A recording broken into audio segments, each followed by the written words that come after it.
दोस्तों, अगर आपने सापित हॉस्पिटल पार्ट 1 और 2 नहीं देखा है तो जाकर देख लेना।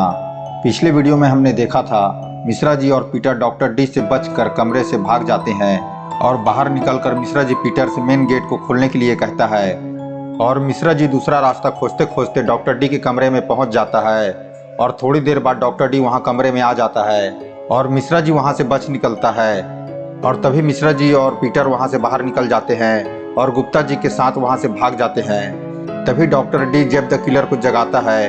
अब जेब द किलर मिश्रा जी और पीटर के साथियों को साथ में मारने वाला है। चलिए अब आगे की स्टोरी देखते हैं।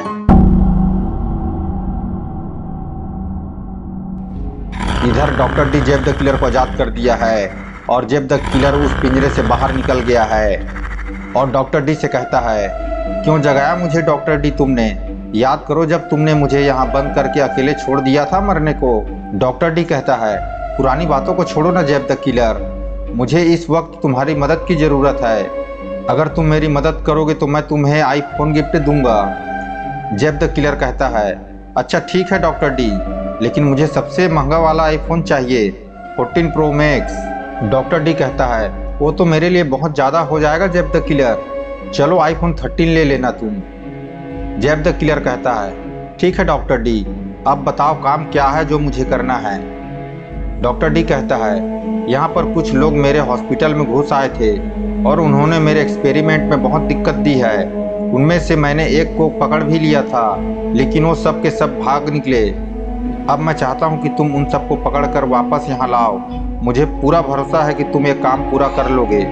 जेब द किलर कहता है कि आईफोन के लिए तो मैं तुम्हें भी किडनैप कर सकता हूँ डॉक्टर डी, तो ये बच्चे क्या चीज़ हैं? वैसे कौन थे वो लोग?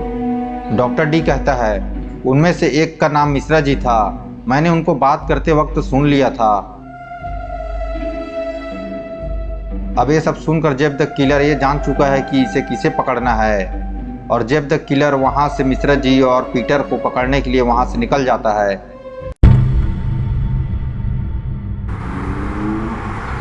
और इधर गुप्ता जी, मिश्रा जी और उसके साथी एक गांव से होकर गुजर रहे हैं। गुप्ता जी कहता है, तुम ठीक तो हो ना मिश्रा जी? उस डॉक्टर ने तुम्हें ज़्यादा परेशान तो नहीं किया? मिश्रा जी कहता है, बस मरते मरते बचा हूँ गुप्ता जी। और गुप्ता जी, क्या तुम्हें पता है कि डॉक्टर डी उस हॉस्पिटल में डेड बॉडी के साथ एक्सपेरिमेंट करता है? और जब मैं वहाँ पे गया तो खुद अपनी आंखों से देख कर आया हूँ मैं। वहाँ उसने खूब सारी डेड बॉडीज रखी है। लल्लू पहलवान मिश्रा जी से कहता है कि अगर इतनी सारी लाशें हैं वहाँ अंदर, तब तो वहाँ पर बहुत बदबू होती होगी मिश्रा जी। मिश्रा जी कहता है, हाँ बात तो सही कहा तुमने लल्लू भाई, ये तो मैंने ध्यान ही नहीं दिया, लेकिन वहाँ कोई बदबू नहीं आ रही थी। क्यों पीटर, सही कहा ना मैंने? गुप्ता जी कहता है कि अरे मिश्रा जी, वो भले पागल है, लेकिन वो एक डॉक्टर भी तो है, उसने पक्का कोई ना कोई दवाई लगाई होगी लाश पर, इसलिए तुम लोगों को वहां पे कोई बदबू नहीं आ रही थी।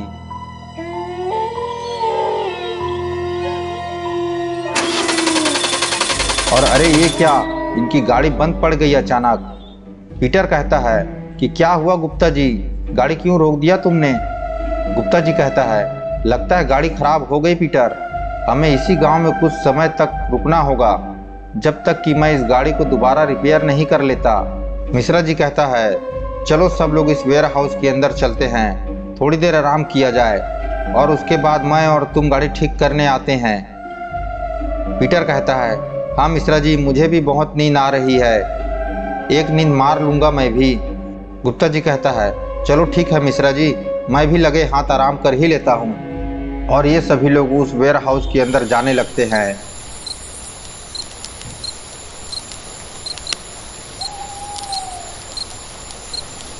और इधर जेब द किलर इन लोगों को ढूंढते ढूंढते इस गांव तक पहुंच चुका है। जेब द किलर को अब समझ नहीं आ रहा है कि वो अब इनको ढूंढे किधर, लेकिन तभी जेब द किलर को इनकी गाड़ी दिखाई देती है।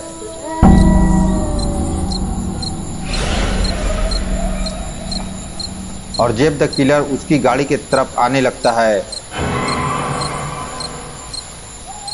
जेब द किलर समझ चुका है कि ये लोग इसी गांव में आराम करने के लिए रुके हुए हैं, लेकिन अभी इसे ये नहीं पता कि मिश्रा जी, गुप्ता जी और उसके साथी इसी सामने वाले वेयर हाउस के अंदर आराम कर रहे हैं। और तभी खूनी जैसन भी वहां घूमते घूमते पता नहीं कहां से टपक जाता है। ये इतनी रात इस गांव में कहां घूम रहा है? खूनी जैसन भी जेब द किलर की तरह आवारा हो चुका है।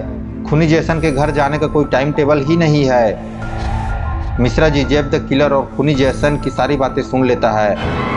गुप्ता जी कहता है, तुम यहाँ क्या कर रहे हो मिश्रा जी तब से?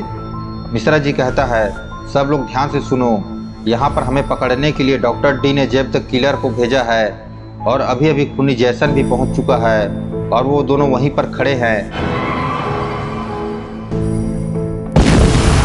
और तभी जेब द किलर गुप्ता जी की गाड़ी को बम से उड़ा देता है। गुप्ता जी की गाड़ी पूरी तरह से कबाड़ बन चुका है। अब ये लोग अपने घर कैसे जाएंगे? और तभी वहां अपने खटारा स्कूटर से डॉक्टर डी भी पहुंच जाता है। मिश्रा जी, गुप्ता जी और उसके साथी बुरी तरह से फंस चुके हैं। पता नहीं इनका साथ क्या होने वाला है। तो दोस्तों, वीडियो कैसी लगी कमेंट करके ज़रूर बताना और हमारे इस चैनल को सब्सक्राइब नहीं किया है तो सब्सक्राइब जरूर कर लेना।